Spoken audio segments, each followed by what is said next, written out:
nom du Père, du Fils et du Saint-Esprit. Amen. Mes très chers frères et sœurs, nous sommes déjà à ce deuxième dimanche de l'Avent. Notre cheminement vers Noël approche et nous faisons mémoire aussi aujourd'hui tout particulièrement, selon l'Évangile, du messager qui annonce la venue du Christ, Saint Jean-Baptiste. Le Christ loue clairement celui qui, selon la chair, est son cousin, le fils d'Élisabeth, et qui est né 6 mois avant lui. Jean, que l'on appelle le précurseur. Pourquoi? Parce que, tout en étant le dernier prophète de l'Ancien Testament, c'est comme ça qu'il est vu, il est celui qui nous ouvre le chemin. Celui qui nous dit aussi à d'autres reprises, il faut préparer la route au Seigneur. Il est aussi celui qui est d'une humilité exceptionnelle, alors que pourtant, d'après les écrits de l'époque, il rassemble des foules entières au bord du Jourdain pour les baptiser. Il pourrait s'engosser, s'enorgueillir en disant « Vous voyez, regardez le monde !» Mais non, il nous dit « Voici celui qui doit venir, voici l'agneau de Dieu » en montrant le Christ. Il nous dit « Je ne suis même pas digne de dénouer la courroie de ses sandales ».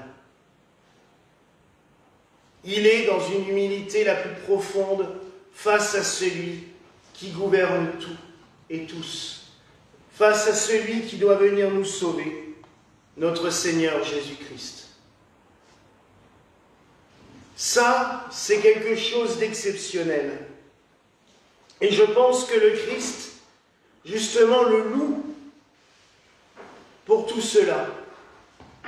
Il aurait pu devenir un gourou parmi tant d'autres.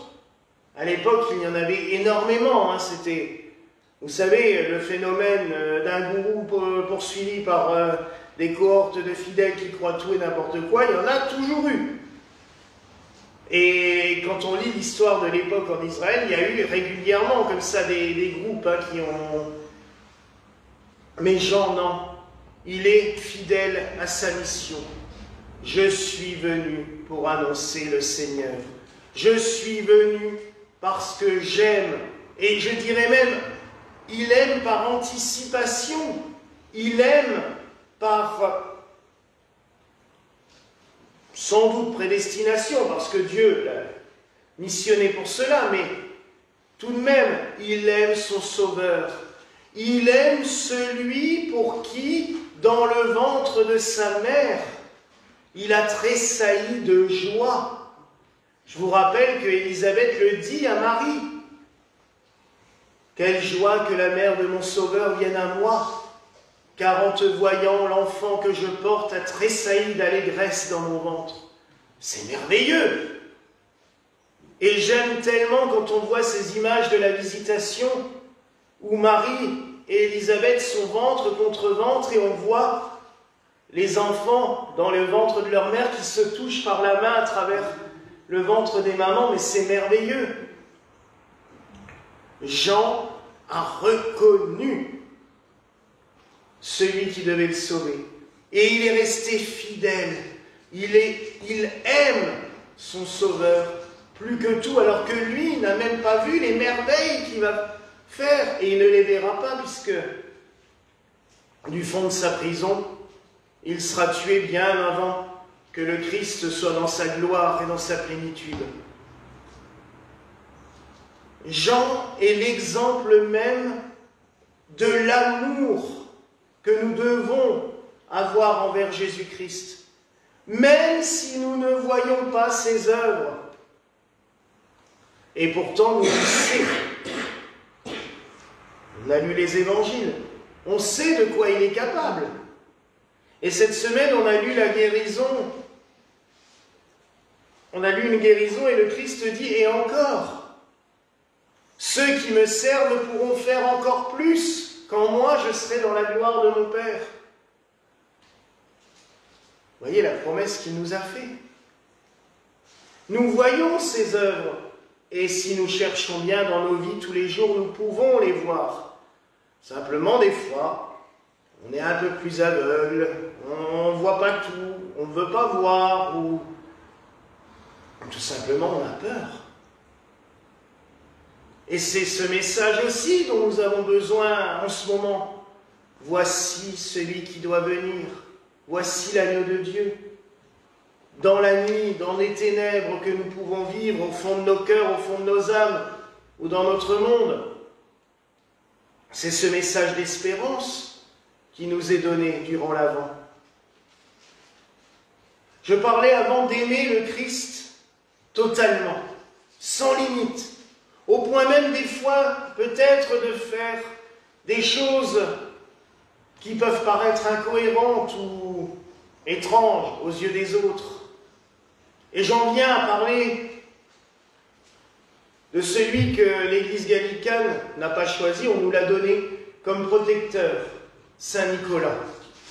Saint Nicolas de Myre, qui, comme je le disais vendredi, même si c'est le saint patron des enfants, le saint patron des Lorrains, le protecteur des enfants sages et tout, en fait, tout ça, c'est bien éloigné de sa vie. Saint Nicolas est tout sauf un Lorrain. Ou un Allemand, parce que les Allemands auraient tendance à se l'accaparer pour eux. Non, il est grec. Né à Patra, en Lycie, et encore, si on veut pousser le bouchon un peu plus loin, maintenant c'est en pleine Turquie, puisque c'est à côté d'Antalya. Donc, on est loin de la Lorraine.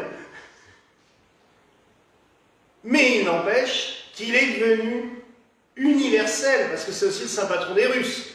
Et son corps est en Italie, donc vous voyez, c'est un saint cosmopolite. Des enfants, il n'a pas sauvé, je suis désolé, mais il n'a pas sauvé du tout 3 petits garçons du saloir du boucher. Ça, c'est la légende. En revanche, il a sauvé 3 jeunes filles de la prostitution, que leur père voulait prostituées parce qu'ils n'avaient pas de quoi leur payer une dot pour les marier. Donc le seul moyen de trouver des sous, voilà. À l'époque, c'était assez courant. De nos jours encore, dans les milieux pauvres, on sait que c'est souvent une source de revenus, malheureusement, trop facile. Et Saint Nicolas va prendre sur la fortune qu'il a héritée de son oncle, et il va prendre 3 boules d'or qu'il va déposer secrètement dans la maison de ce marchand pauvre, pour qu'il ait de quoi doter ses filles. Il va les sauver de la prostitution. Et avec le temps, la légende a transformé les 3 jeunes filles en 3 garçons. Et les prédateurs sexuels sont devenus un boucher. Ça, c'est toujours comme ça que les légendes, elles évoluent, elles bougent. Mais c'est aussi pour cela que si vous allez en Italie, et que vous verrez tout, vous reconnaîtrez toujours Saint Nicolas, pas parce qu'il a 3 enfants, là-bas on ne le représente pas comme ça, mais parce que dans sa main, il a le livre des évangiles avec 3 boules d'or posées dessus. Et là, vous le repérerez tout de suite, c'est Saint Nicolas. Saint Nicolas, c'était un évêque, protecteur de son peuple. Et on sait qu'il a dilapidé, parce que même Saint Ambroise de Milan, que nous avons célébré hier, et Saint Basile de Césarée le mentionnent. Ils disent l'évêque Nicolas de Lycie a dépensé toute sa fortune pour sauver son peuple de la misère et de la pauvreté. Dès que des fidèles de la communauté ou dès que la ville était en péril, c'est lui qui payait pour tout le monde. Il a sauvé des marins, il a sauvé des tas de gens. Et il a aussi eu un geste, je le rappelle aussi, qui fait que moi je le trouve sympathique. Mais c'est vrai que ça montre, et ça montre aussi que les évêques peuvent être des humains, avec des fois des accès de colère. Bon, on est au concile de Nicée. L'année prochaine, ce sera l'anniversaire justement du concile de Nicée. Et ça fera 1700 ans l'année prochaine. Et Arius, prêtre hérétique d'Alexandrie, commence à exposer ces théories qui font que le Christ n'est pas Dieu. C'est un homme, voilà. En effet, il a pu être né par la volonté divine, mais qu'étant homme, il est homme. Voilà, c'est tout. Et Saint Nicolas, ça le fait bouillir. Il se lève de son fauteuil, dans l'église de Nicée, et il va en coller une à Arius. Il lui fout une baffe magistrale. Il y a des dessins, il y a des fresques qui le représentent, c'est à chaque fois une belle... Nicolas est arrêté immédiatement. Les pères du concile disent c'est pas normal, un évêque n'a pas à faire ça, là, en prison. On le dépouille de ses ornements épiscopaux. Il n'est pas digne d'être évêque. Or, le lendemain matin, l'évêque qui préside le concile a fait un drôle de rêve et il veut s'en assurer. Donc il va dans la prison. Et il voit Nicolas, dans sa prison, habillé en évêque avec un livre des évangiles en main.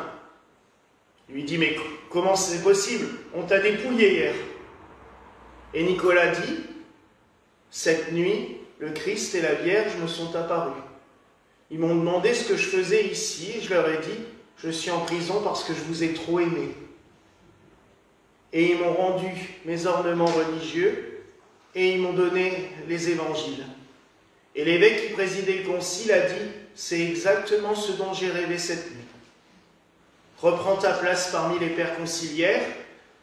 Il a raconté ça aux pères conciliaires, et du coup, vous imaginez bien qu'Arius, on l'a dégagé, et puis surtout, on a écrit le credo, la profession de foi de l'Église universelle, et où on dit bien que Jésus-Christ est fils de Dieu et vrai homme. Vrai Dieu et vrai homme. Alors oui, Saint Nicolas a trop aimé. Il ne faut pas en venir à prendre les mal systématiquement dès qu'on n'est pas d'accord avec quelqu'un. Mais il faut rappeler le contexte de l'époque. Et puis je rappelle aussi que l'hérésie d'Arius a semé le trouble dans l'Église chrétienne pendant plusieurs siècles. Ça a été terrible. Il y a eu des guerres. L'empereur devenant arien, à Milan, a fait tuer tous les chrétiens orthodoxes dans leur basilique, sous les yeux de saint Augustin. Ça a d'ailleurs participé à la conversion de saint Augustin et de saint Ambroise. Ça a été terrible. Il y a eu une violence inouïe. Donc, ils savaient pourquoi il fallait se méfier de cela. Et l'arianisme est resté par la suite, parce que ça a donné des dizaines et des dizaines d'hérésies nouvelles, régulières. Et encore maintenant. Et malheureusement, il y a même encore des prêtres de nos jours qui, quand on leur parle de la divinité du Christ, oui, bon. Et là aussi, on a envie de foutre des baffes, mais bon, pas toujours. Mais pour dire que Saint Nicolas est un peu loin de l'image d'Épinal avec les petits-enfants et les bonbons sous les bras. Mais moi, c'est quelqu'un que j'apprécie énormément. Et en 1919, les évêques orthodoxes chaldéens et arméniens sont venus voir notre évêque primat, Monseigneur Giraud, et lui ont dit « Il vous faut un siège apostolique ». C'est la tradition, chaque évêque est titulaire d'un siège apostolique. Et il y a aussi la tradition, c'est qu'on ne prend jamais un siège qui est déjà existant et occupé. Pour être pratique, même si demain je vivrai à Strasbourg, je ne serai jamais évêque de Strasbourg. Il est déjà occupé par l'Église romaine. Et il n'y a pas de siège apostolique à Lingolsheim, donc on ne va pas en créer un. Puisqu'il faut que les sièges aient été créés à l'époque apostolique, justement. Et donc les évêques orthodoxes, lors d'une réunion à Gazinée, ont dit à Monseigneur Giraud, le siège d'Almyre est libre et on vous le donne. Almyre, c'est ce qui avait succédé à Almyre. Et donc, depuis 1919, les primats de l'église gallicane sont archevêques d'Almyre, successeurs de Saint Nicolas. C'est pour ça aussi que vendredi, j'étais acheté des chocolats. Non mais, trêve de plaisanterie. Mais je trouve que c'est un bel héritage que les orthodoxes nous ont donné, de pouvoir succéder à un tel évêque. Mais c'est aussi lourd comme héritage, parce qu'il faut défendre la foi, et garder cette foi. Alors oui, on peut être ouvert sur plein de choses, et on l'est. Mais il y a des choses qu'on ne peut pas. Le credo, la foi qu'on a reçue des apôtres, elle est essentielle. Et la divinité du Christ, on ne peut pas la nier. Comme Jean l'a aimé dès le début, comme Saint Nicolas a aimé le Christ au point d'agir peut-être de manière trop virulente, mais nous devons défendre la foi en Christ. Vrai Dieu et vrai homme. Et c'est ça qui est merveilleux. C'est que Dieu s'est abaissé, comme le disent les pères, à devenir l'un d'entre nous.